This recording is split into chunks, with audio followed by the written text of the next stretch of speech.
कि Khubor ka Batesi TV. Lawan Rashapi da ka Frank Motors. Booking open for the new Nexon. Visit Frank Motors or call 7045207973. Mr. Speaker, sir, I seek leave to move a resolution on the rules 121(1)(b) of the rules of procedure and conduct of business. You will not move. You asked me to move. Yeah. So the motion is moved. You may initiate the discussions.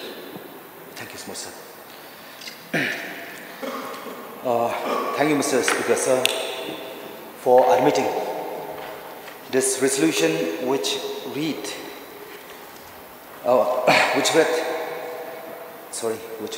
thus: this House to oppose the Forest Conservation Amendment Act 2023 in order to protect the right of the indigenous people of Meghalaya over land and resources. Sir, I begin with a brief background to the subject. Last month, on 4th August, the contentious new forest bill, that is the Forest Conservation Amendment Act 2023, was cleared by Parliament without a substantive debate.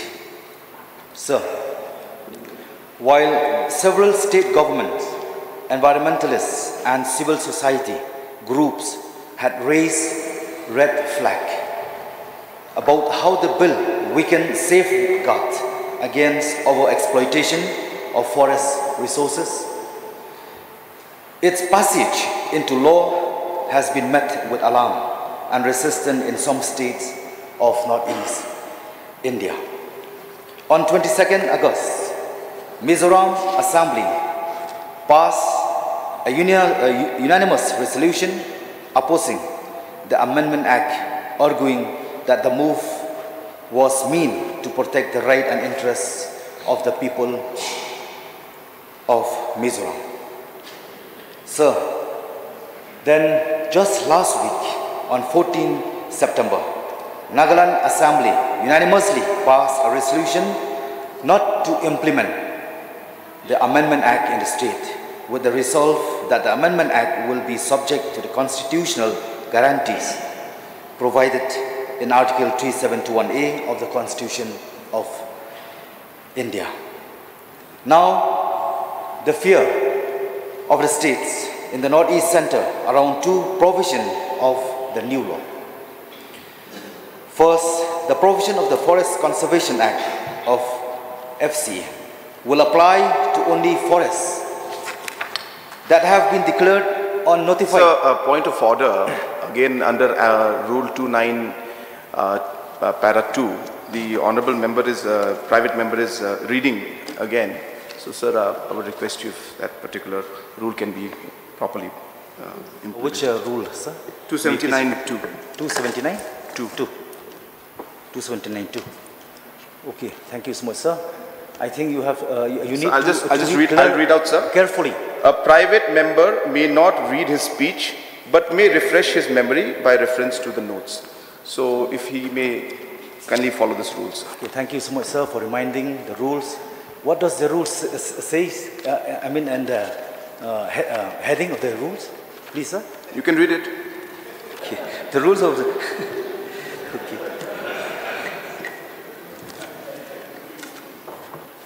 Okay. The rule says. Okay. Rules of debate. So I may ask you: is this a debate? It is a debate. I'm initiating myself in the form of resolution. So I leave the decision to you, sir. I mean, I'm not here to debate with you. So I just want to make it clear. I'm trying myself to make a formal motion through a resolution. So I'm refreshing myself through a script. Because why, sir? Okay, I will not shy of speaking the truth. God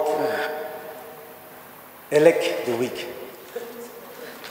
to embarrass the strong. Thank you so much, sir. I'll continue, sir, through you, Mr. Speaker, sir. You may continue, please. Yeah. Now, the fears of the state in the Northeast center around two provisions of the new law. First, the provision of the Forest Conservation Act of FCA will apply to only forests that have been declared or notified as a forest and forests recorded in government records on or after October 25, 1980. In effect, this implies that areas that are not officially classified as forests in the government record, even if they are standing forests, will not be protected from commercial exploitation or any other kind of diversion. So, this overturned a 1996 Supreme Court order, which had ruled that any area that resembled the dictionary meaning of a forest would be protected under conservation law. Second, the law allows for diversion of forests for construction of roads, railway lines or strategic lines, project of national importance and concerning national security within 100 kilometers of India international border without the need for forest clearance. So, the state in the Northeast, especially Meghalaya, are home to some of the most diverse forests in India. With environmental safeguard being diluted, it opens up the possibility of diversion of these forests and their replacement with commercial plantation. So, another concern is that a huge portion of these forests are privately owned either by individual or clans or village council or communities enabled by special privilege that the Constitution guarantees to tribal communities. So, now more than 50% of the recorded forest areas or RFE in the Northeast falls on classes forests. Forests which are not notified under any law. 97.3% of the forests cover or RFE in Nagaland, 76% in Manipur, 53% in Arunachal Pradesh, 43% in Tripura, 33% in Assam, 15.5% of Mizoram, and 88.2% in Meghalaya fall under unclassed forest category. So, this means that these large areas of unclassed forests would be excluded from statutory protection under the newly amended Forest Conservation Act unless they are included in government records. So coming specifically to the concern in the state of Meghalaya, if at all we are to protect and preserve our customary held forests, such as Kiklau Rikanti, Kiklau Shnong, Kiklau Rai, Kilau Siem, Kilau Adong, but Kilau Kentang, then I believe that we as legislators are to raise a voice against the Forest Conservation Amendment Act 2023. I want to add more, as we are representing the voice of the people, we are also representing the voice of the voiceless. And if at all we are sincere in opposing uranium mining in the forests of southwest Khas, then it is all the more reason to ensure that this House resolve to oppose the Forest Conservation Amendment Act 2023 in order to protect the right of the indigenous people of Meghalaya over land and resources. Sir, with these very few words, Mr. Speaker, sir, I initiate discussion to allow other honorable members to who may wish to participate. I'll resume my seat. Thank you, Mr. Speaker, sir. Thank you. Mr. Speaker, sir, at the very outset, I would like to thank the honorable member, Shri Adelbert Nongrum, honorable MLA from North Shillong, for having brought the resolution. The House do now resolve to oppose the Forest Conservation Amendment Act 2023 in order to protect the rights of the indigenous people of Meghalaya over land and resources. Sir, obviously the Act and the bill is a kind of a legal document, so therefore a lot of language is there which may confuse a lot of people. But I'll try to make it as simple as possible. In my opening remarks, I would like to say, sir, that the concerns that the Honorable Member has raised are obviously concerns that we all have also. So obviously we are all concerned whether it does in any way dilute the rights and whether we should do things to protect the rights of the indigenous people. But I'll just read out the provisions that were mentioned by the Honorable Members. I have a very long reply, but I don't think it will be necessary for me to go on to all of that because the Honorable Member has referred to a particular section. So in the section 1A, which is what has been added, I'll just read out the entire section for the benefit of the entire House. The following land shall be covered under the provisions of this Act, namely, land that has been declared or notified as a forest in accordance with the provisions of the Indian Forest Act 1927 or under any other act for the time being in force, the land that is not covered under Clause A but has been recorded in government record as forest, as on or after the 25th of October 1980. Provided that the provisions of this clause should not apply to such land which has been changed from forest use to use for non-forest purposes on or before the 12th of December 1996 in pursuance of an order issued by any authority authorized by a state government or any union territory administration in that behalf. Sir, I'll just repeat one line on above which I had mentioned, that under the Indian Forest Act or any other law for the time being in force, the land that is not covered under Clause A but has been recorded in government record as forest. Now the explanation to the word government record means record held by Revenue Department, Forest Department of the state government, union territory, any authority, local body, which means district councils in our case, community or council recognized by the state government or the union territory administration. What this means, sir, is that apart from what the Indian Forest Act 1927 has defined as forest, any definition that government of Meghalaya would like to define as forest tomorrow will come under the provision of this act. Including tomorrow if district council also says, well, this is community forest, it will come under the provision of this law. And hence, there is nothing to, as far as the provisions of this law are there, we have taken the views from our learned AG. And I'll read out that particular view, that the Forest Amendment Act inserted section 1A defining what is forest. Sir, you will recall, and the Honorable Member had also mentioned it, that in the previous Forest Act, the definition of forest was vague. And hence, the Supreme Court had gone with a definition of the dictionary definition of forest. And hence, what the government has done today by this amendment is only given a better definition to what forest is. And therefore, as per the new definition, forest is one which is notified under Indian Forest Act or defined by any other law. In Meghalaya, the definition of forest under Forest Act 1927 was never invoked. In Meghalaya, forest has been defined by the Act of State Government. And hence, what I'm trying to, in short, conclude and say is that the question of the rights of our community being, what's the correct word, sir? To protect the rights, sir, this act actually gives us full power to do that.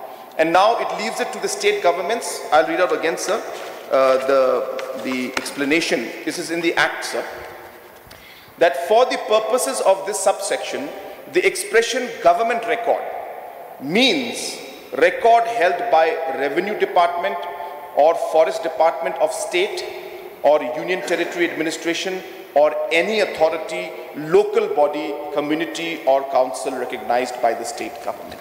And hence, sir, with this clarification, I would presume that our members would be satisfied to know that it is not just that this amendment has been done to give a proper definition to what forest is, and the power to define what the forest is has been given even to the state government and different local authorities. And hence this particular amendment is actually strengthening the powers of the local bodies and the state governments. And in the question of actually allowing the projects in terms of the forest clearances that were required 100 kilometers from the border. So these are for specifically Government of India's forest clearances. For example, in Dauki, the Shillong-Dauki Road project, we spent large time and communicating with Government of India, a lot of time communicating with Government of India to get the forest clearance. Now, does that mean that because this act has been amended and says that 100 kilometers you don't need forest clearance, it does not mean that we don't need the clearance of the district council. It does not mean that other revenue department, other clearance does not require. It does not mean that all the other local clearances we require are not required. All of them are required. But the forest clearance, which earlier was required, will no longer be required. That is what the important thing to note, which means it is making easier for government to implement different projects. So therefore, sir, I have tried to explain to the honorable members why this is there. But, sir, just to again give you another step that we're taking, in spite of the AG's detailed explanation, and also after speaking to the honorable Forest and Environment Minister, Government of India, a couple of times, the Forest Minister, Government of India, has invited us to Delhi to sit with the DG Forest and other officials of the Government of India and discuss in minute details on any concerns that we may have. And he has again assured that all these are being done to actually give more power to the states and make it more flexible so that states can move forward, states can define what forest is, and that is really what the purpose of this particular amendment act is. And hence, we will continue to follow up. We will continue to seek more clarification just to be double sure. And obviously, sir, if we find that there are any provisions that are there, then we will take necessary steps. But the concerns that has been mentioned regarding Section 1A, Para 1 of the amended act, this is the clarification that I would like to give. So, sir, since this was only clarification, I don't think there is any need for me to go through the rest of the replies, sir. So with these clarifications, I would like to resume my seat and would at the same time like to request the honorable member to please withdraw the resolution, sir. Okay. May I know the mind of the mover? Or you want to seek some clarifications? Sir, thank you once again for giving me an opportunity. Sir, it is not an easy task for us as a legislator, just to be so much flexible in any matter subject, which we have seen that our union government, they try so much to put the effort how to strip the powers, to strip the right, as we always believe that in the name of development, our right has, our right has been snatched away.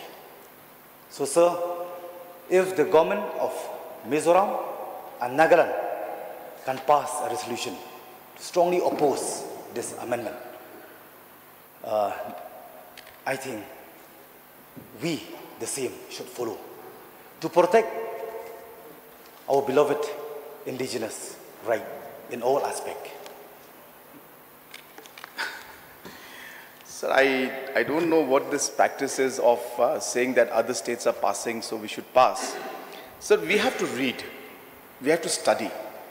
I would like to get more clarification from the honorable member, and I'm happy to explain further which particular sentence in this particular act, which particular line or word is diluting the rights of our state and the government snatching away the power, as you mentioned, because in the section 1A, para 1 that you have mentioned, as I've again clearly stated, the government is defining what forest is. And in that definition power, the government of India is now giving power to the state governments to then define further that apart from the Indian Forest Act, whatever the state government has defined as forest will also be forest. So I don't see where the dilution is. So can you specifically tell me, sir, I can clarify, but giving a generic statement like that, it's impossible for me to give clarification. Sir, I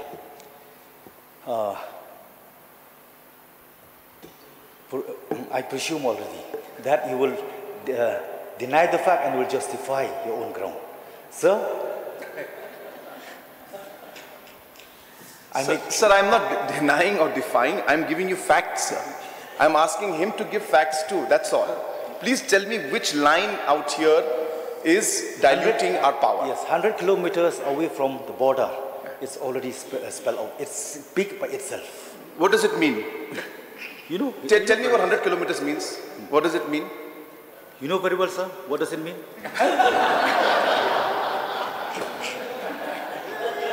Sir, I can't debate like this, sir.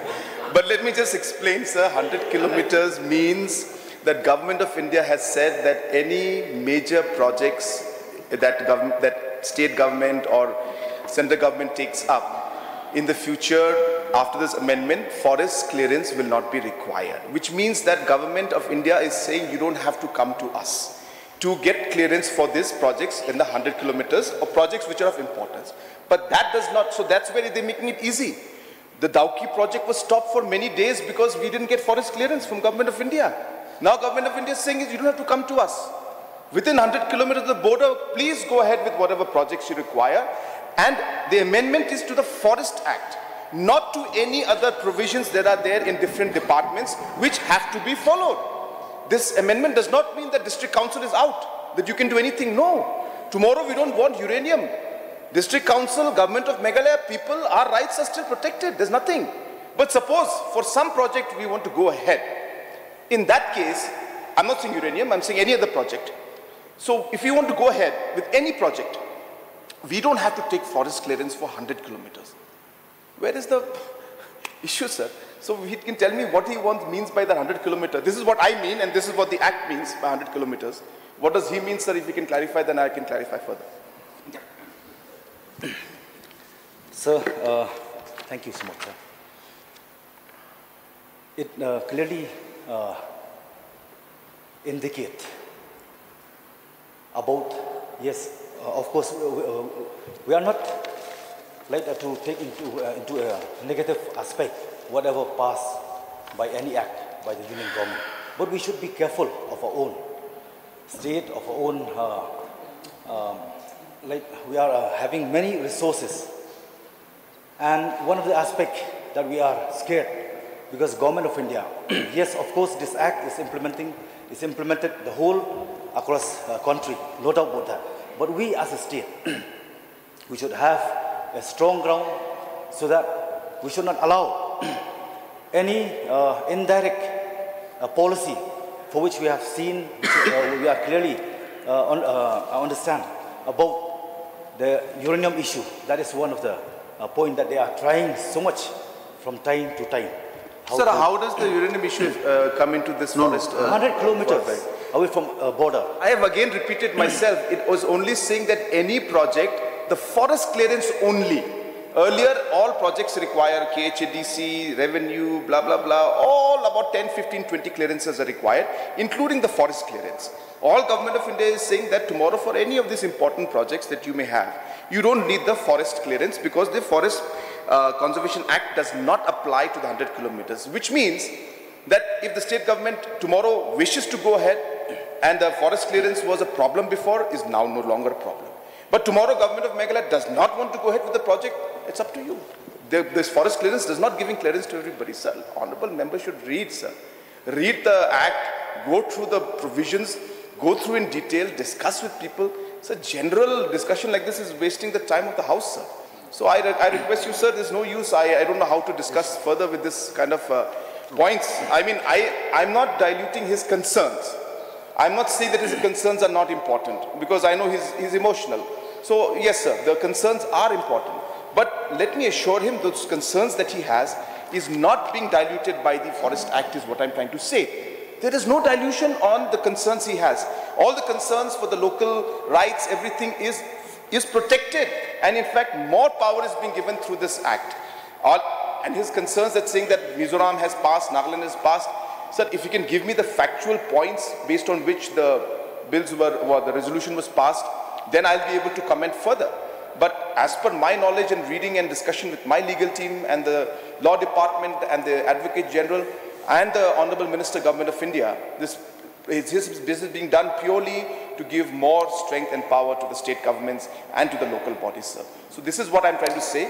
Beyond that, sir, he can continue giving his concerns, so that's fine. As I said, I am with him in the concerns, but I want to assure him that none of his concerns are diluted. And further, sir, I'm willing to again listen to him if he comes to my office, and I can take all his points down if he's not prepared today. And accordingly, we can go to Delhi, and I can even facilitate all the discussions to be made for his satisfaction, sir. I'm not giving assurance of that, but that I'll take him along. But if he wishes to come, and I can explain to him further, sir. But I think most of the members have understood that it's very clear what this is, sir. So I guess, sir, I request if any other discussion you would like, then so we should go ahead, sir. Yeah, much time has been given for clarifying the matter to the honourable member. So let me go directly to the question whether the honourable mover will withdraw his resolution or not. Okay, sir, I better make a straight point. I will not withdraw. You will not withdraw. Okay. Since the mover has not withdrawn his resolution, I will put the question before the House. The question is that those who are in for the resolution say aye. Those who are against say no. The noes have it, and the resolution is lost.